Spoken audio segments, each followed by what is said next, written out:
What is the Matrix? Control. The Matrix is a computer-generated dream world, built to keep us under control in order to change a human being into this. No. I don't believe it. It's not possible. I didn't say it would be easy, Neo. I just said it would be the truth. Stop. This is your last chance. After this, there is no turning back. You take the blue pill, the story ends. You wake up in your bed and believe whatever you want to. You take the red pill, you stay in Wonderland. And I show you how deep the rabbit hole goes.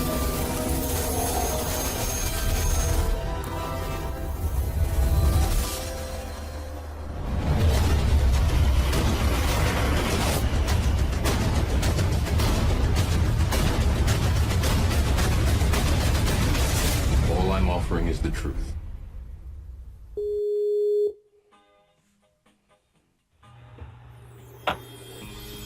Haha. Haha. Mr. D. Red Pill Philosophy himself, ladies and gentlemen. What's up, Chris? Can you hear me all right? I can. Give me 1 second. Just making sure my setup is good because I have some ghetto ass shit going on here. Let me put that out of the way. I'll keep that just in case. Let me ask you, how, do I sound okay? Is it good? Do I sound good? Yeah, you sound good. I just increased the microphone sensitivity. We good?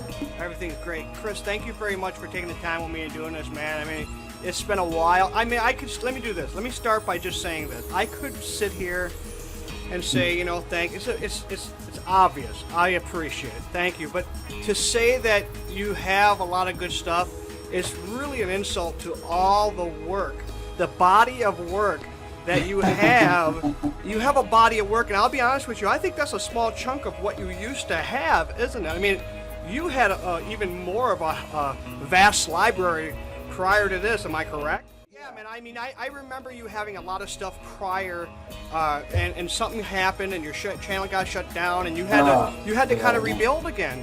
And you know, I mean, I'm looking at this right now. You're at like 27,000 subs on YouTube, 2,318 on Facebook. To say that you got some cool shit. You got some really great range in what you have to show people.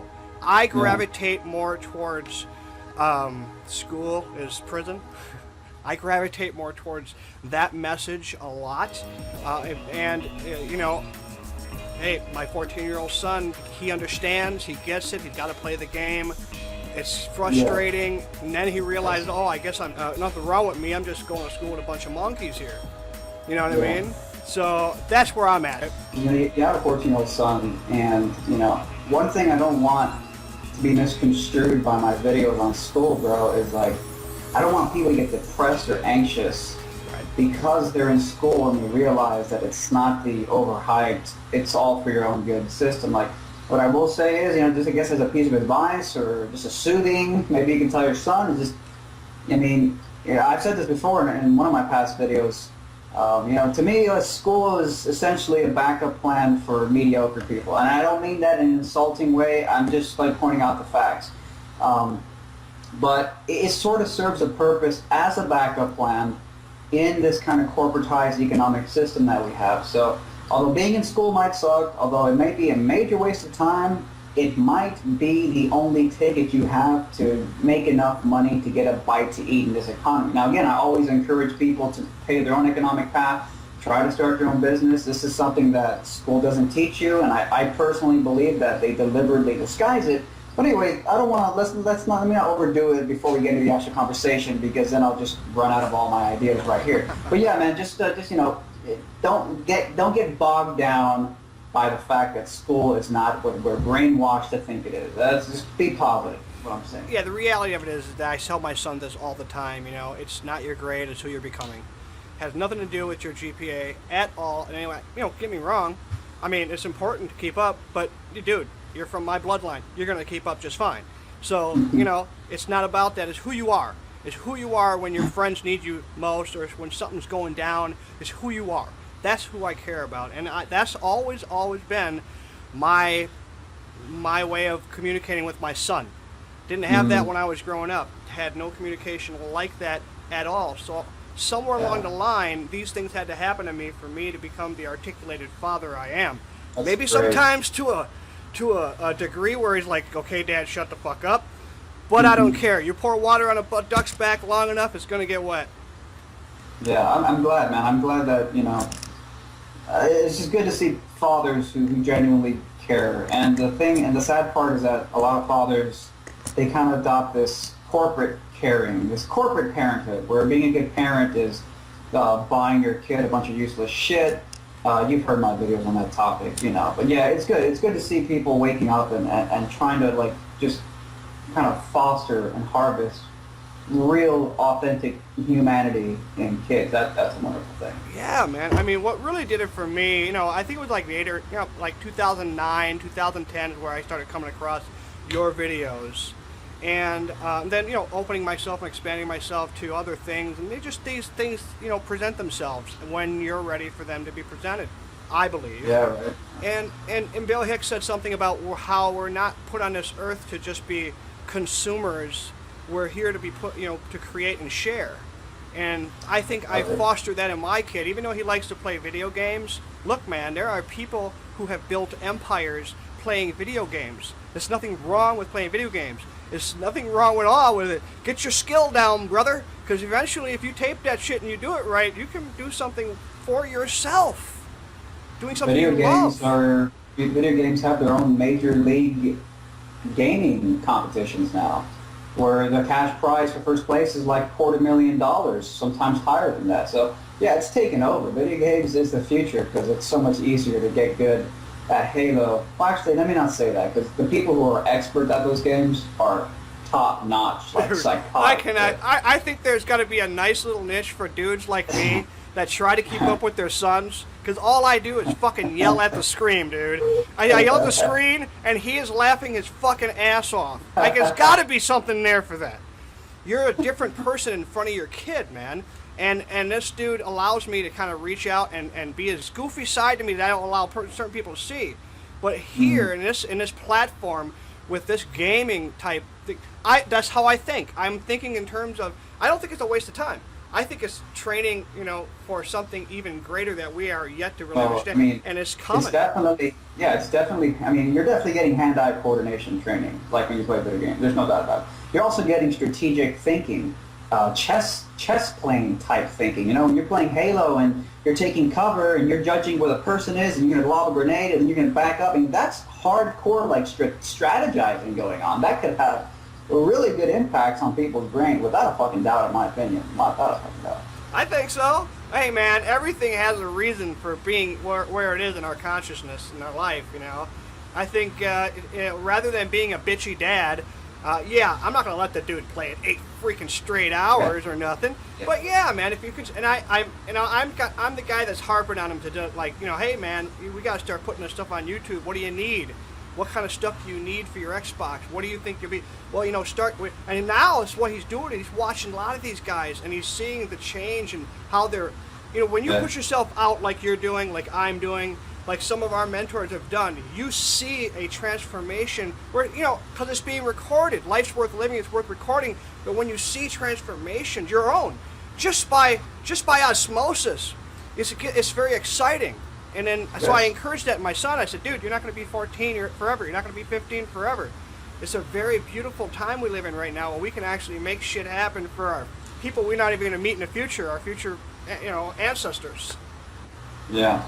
Yeah, and I also think that it's really freaky what's happening. By the way, when are we going to start? Because I don't want to ruin all. I don't want all these great ideas to be used and not be recorded. Dude, this is so organic. It's probably not something you're used to, and I apologize. But no, I just want to know, like, the official point where we're actually like, okay, this is it. You be your man. I want you to be whoever you want to fucking be today. You want to be fucking Terrence McKenna? Go right ahead. Be Terrence McKenna. I will shut the fuck up. All right, so you're not going to have like an official introduction, like, "Hey, I'm here with." Nah, I'm sick of that shit, man. If the people have to figure Okay. out what the fuck's going on while we're watching them, fuck them, man. They go somewhere else. All right, then we're good. Okay. But what was I going to say? Because I was going to say something. What the hell was the topic? Yeah, I don't even know what the fuck what I was going to say. That's fine because I was going into what was resonating with me earlier about the prison, school, prison. You know, I really like it because you look like you took some time with it as a poetic expression of a fucked up situation. You did. Are you talking about any particular video or the overall like videos I do on that subject? Well, the video itself, you know, school equals prison. You know, the narration over what you had, you know, I loved it. I loved it. It expresses it very well without being overbearing. Yeah, that was very naturally something that was like a cathartic thing that I did. I mean, when I criticize school, I criticize it from personal experience. I criticize it from spending my own 12 years in the system, literally associating my value as a human being with the motherfucking letter grade attached to my fucking name. A letter grade, mind you, which is really nothing more than a fucking indicator of how much of a good, obedient, robotic memorizer and regurgitator of some other geniuses from 100 years ago, 200 years ago, that genius's intellectual discoveries, grading me my value, my ability to memorize what past geniuses came up with, but not on what I myself might originally come up with. And of course, the big fucking irony, the big fucking paradox is that a lot of geniuses were shitty students. A lot of geniuses dropped out of school. A lot of geniuses had their intellectual insights not when they were in class, but when they were daydreaming, when they were going for a walk.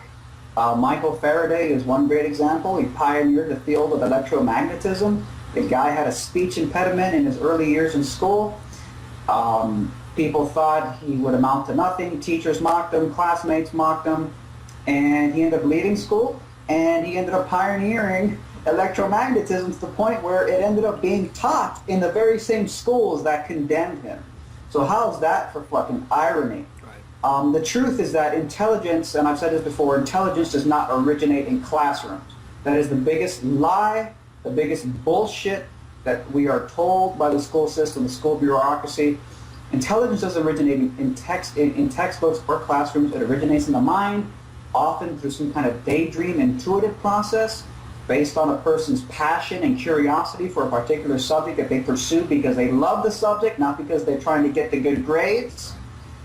And it's an amazing thing, and it's magical in a sense. It's magical to hear the story of Jacob Barnett, who at the age of 2 or 3 was already pondering college-level astrophysics without ever having stepped foot inside of a classroom, without ever having opened an astrophysics textbook, and being diagnosed with autism, and they thought he would never be able to tie his shoes.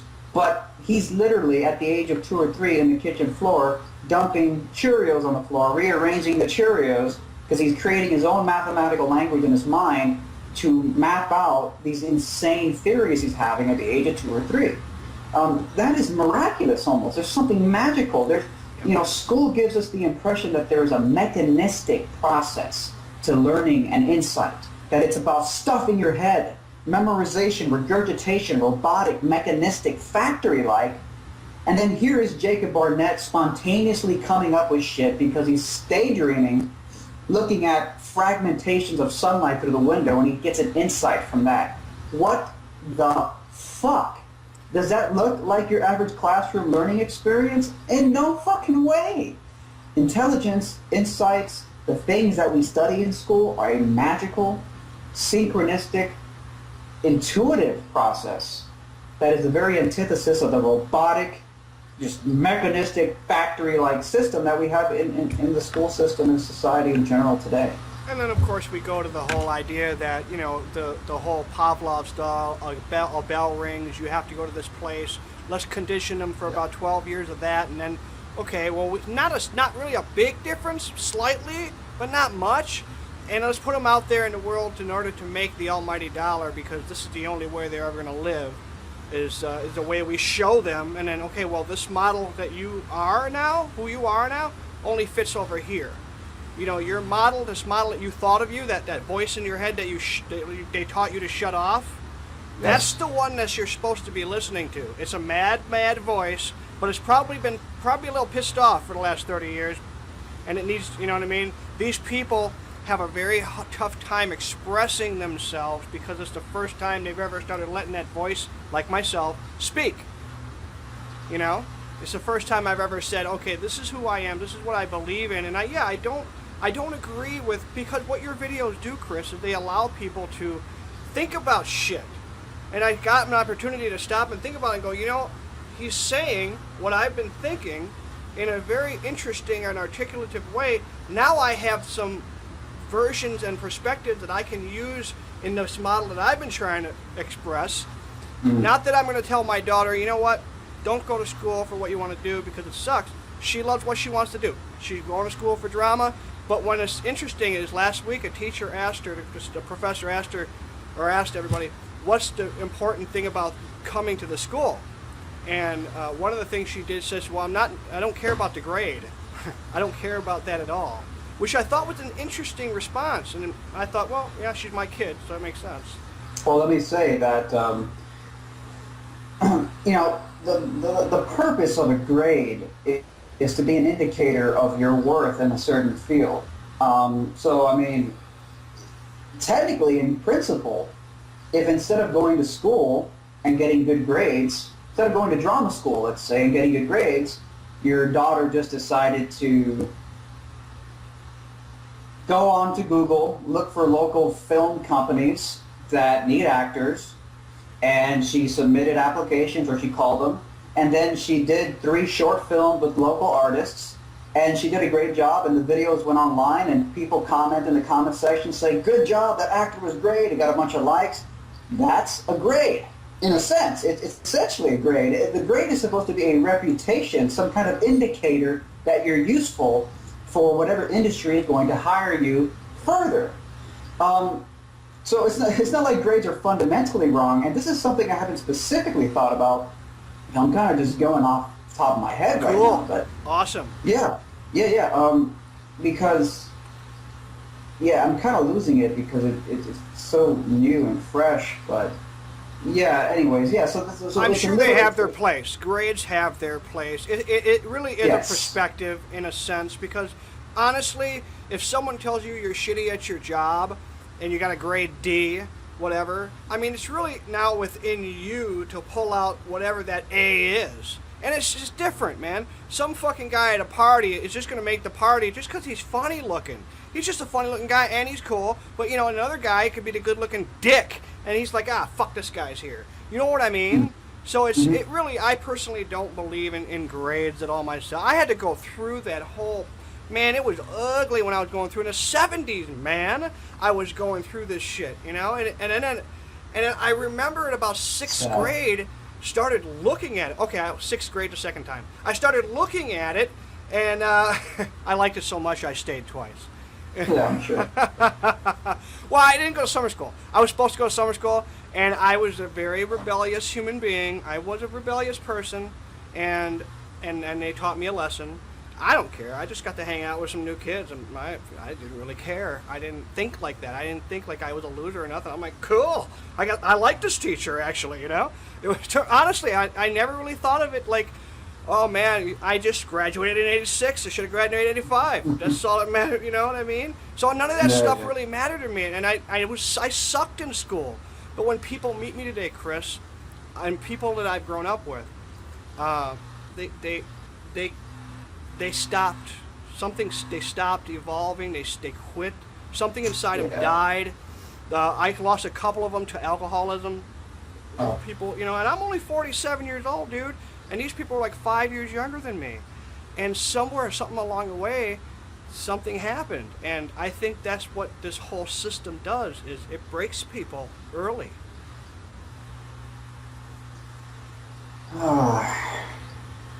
By the way, if I ever go quiet for a few seconds, I always tell this to people in interviews. And if I go quiet, it's because I'm thinking. I know a lot of people freak out, awkward silence or whatever. I'm just thinking, so it's not the end of the world if I go quiet. Hey, thanks for that. Yeah, it's just in case. Yeah, you know, that's very common, it seems. Yeah, it is pretty sad. One of my goals for 2015 is to not get too bogged down by some of the tragedies of the modern system. I'm trying to be a little more positive. Sometimes I can get pretty agitated when I talk about the school system, when I talk about you've probably seen me scream a few times in my videos. So it's so it's like I'm just trying to be a little more positive about things, kind of put things in a brighter light. Well, you do have a I'll tell you something actually, right now. Having watched it over sketchy. the years, you have a light side and you have a dark side. There's not a lot of gray. There's not a lot of gray, and I like that about you. That's what I like about your videos. Yeah, you know, that's the way it is, and I can't even imagine what it was like for you in the 70s. I mean, first of all, that was pre-internet, so even if you had some intuitions about the system being retarded, you didn't have Google to find out if you were not alone. Right. Oh my God, right. I don't even know what it's like to be in a world without the internet. I mean, I was alive pre-internet, but damn, it's been so transformational, so revolutionary in the past 10 years that I forgot what it was like to not be able to Google whatever, you know, worry I had or question I had, and then it turns out there's just gazillions of other people who've asked the same questions. Like, wow, I'm not alone.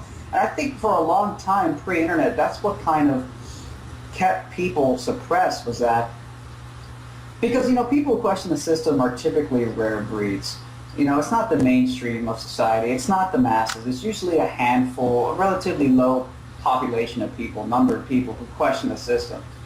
And this is kind of like what I think is true with like libertarianism or anarchy or any ideology that questions the current like power system, the economic powers and stuff like that. You know, I think that libertarians always existed as a minority.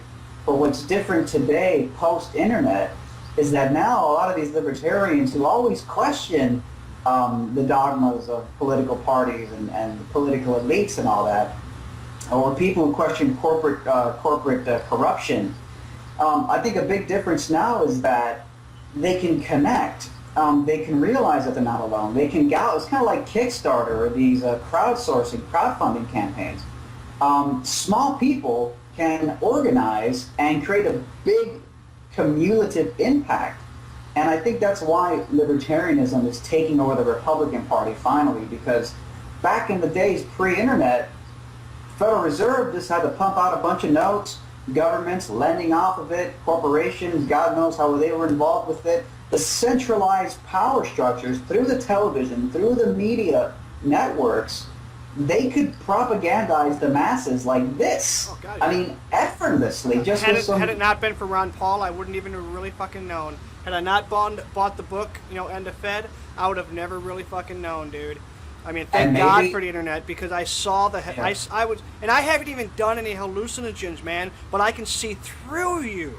I see through it. You see, if you look at, I even made a fucking video on it, which is hilarious. I was so passionate that I had to. About Romney and Santorum and all these fuckfaces, Newt. And I'm looking at this shit and I'm like, you gotta be kidding me. Look on the internet. Go back to 1980 The man's been saying the same thing since the man delivered 4,000 plus babies. He delivered babies, for God's sakes. He nurtured life. He didn't destroy it. Yeah, and then, you know, when you see, you know, when you can literally see the masses of people that are coming to a real message, and then the made-up bullshit of what Romney was doing, you know? Sorry, hang on. I got somebody spraying. Yeah, we're good. Sorry, I had to get somebody outside my house to shut up. That's okay, man. I was getting up on Romney. But what I was saying is that you could see that they planted these signs and they planted these people, and then what the media could do. The power of the problem is that nobody believes anything on the internet yet. You know what I mean? They're still like in that mindset of just say no. They don't know how to change their mind yet. First of all, it starts by shutting the fucking TV off. I got a video on it. Throw away your television. Doesn't mean that. Just connect your fucking laptop. Get a $200 laptop. Get a $100 laptop. Connect it to the TV in the living room. You are now free to do as whatever you want, not to do as they tell you. You know, and what they did with Ron Paul, I mean, I saw some of your videos, man. You and I were resonating right there at the same place, dude. You know, go ahead. I mean, I know you're just... They gang raped Ron Paul. I mean, Yeah. totally. They just put the Matrix full fucking 10 notches all the way. The Matrix was like full blast, total propagandized, total media blackouts. I mean, Jesus, we could spend hours talking about the way that the media just gang raped Ron Paul. I mean, It's plain. It's plain. You can see the Matrix. If you can't see the Matrix, that means you are still in it. You're not ready to be unplugged yet. And you know what? This is the fault. This is the situation that we're in now, because we go all those people who don't want to get out of the Matrix keep perpetuating this whole school thing, this whole, you know, separate and divide. And I thought when you go to a job, you get a few people together to figure shit out.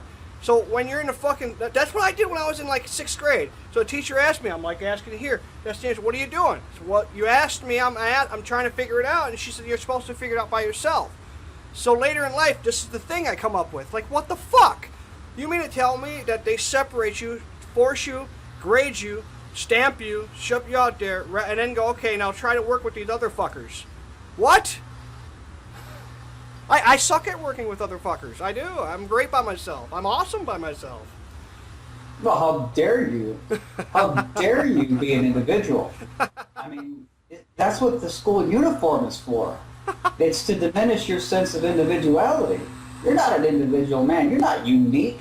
You're like everybody else. Put on your uniform, and you've heard me say this before in my videos, which diminishes your sense of individuality. And you're not different from others. You're exactly the fucking same. It's very sad. You know, it can be very sad when you put it into that perspective. This idea that, because, you know, humans, I think a lot of us, I don't know if this is some kind of delusion or if it's a good, positive thing to have, but a lot of humans, we want to know that we're special. We want to know that we're unique. A lot of us, at least me, I still have this impulse. We don't want to believe that we're just another fucking thing, another number, another statistic. We want to believe that we're special, that we matter. And at the core of being a student in the school system who has to put on a uniform, what that's saying fundamentally is that you are just a number. You are just another. You're not unique. You're not unique enough to stand out and be different. You're just another one of the things that's pushed forward. Another child given birth to by a lot of parents who don't know why the fuck they're having kids in the first place, just pushing them out, push them into the schools, mechanistically, put them through the conveyor belt, push them out, work for corporate America, get your taxes taken so you can fund these stupid fucking wars, and then you die and you wonder what it was all for. And, you know, that's a very depressing outlook, and it's not that fucking bad. Okay, I'm really trying to be positive this year. It's not that, you know, depressing, because each individual will have fun times, even if they had to go through the school system. They'll have pockets of fun. But, you know, to me, like, in a better world, because to me, look, as much as school is a problem, it begins with parenting, in my opinion. Thank you. I was just going to go down that road. Thank you very much. Yeah. It begins with parenting. All right? Schools wouldn't fucking matter if parents didn't put their kids in school. It's that simple. If the parents did not put their kids into the school system, it wouldn't make a fucking difference. You see, there's a lady online. Her name is Dana Martin. You may have heard of Dana Martin before. Sure I have. She unschools her kids. This is pretty radical stuff. Yeah. You had a video on her. Yeah, I did. I interviewed her a while ago. She unschools her kid. Unschooling is even more radical than homeschooling. It's literally, you don't force your kids to do anything, including you don't force them to go through any type of schooling. You simply give them the freedom to bounce around and pursue what their curiosities are, and you give them as much unconditional love as you can. It's fucking awesome. I know, what a radical, terroristic, evil idea, right? I mean, Right. How dare you do that? Well, that's a huge paradigm belief system shift most people can't fathom. That's like turning off their favorite TV show. What the fuck? And you know what? To me, what Dana Martin's doing, unschooling, to me, it's simply really loving your kids. Wow. It's like what really a radical loving, idea, eh?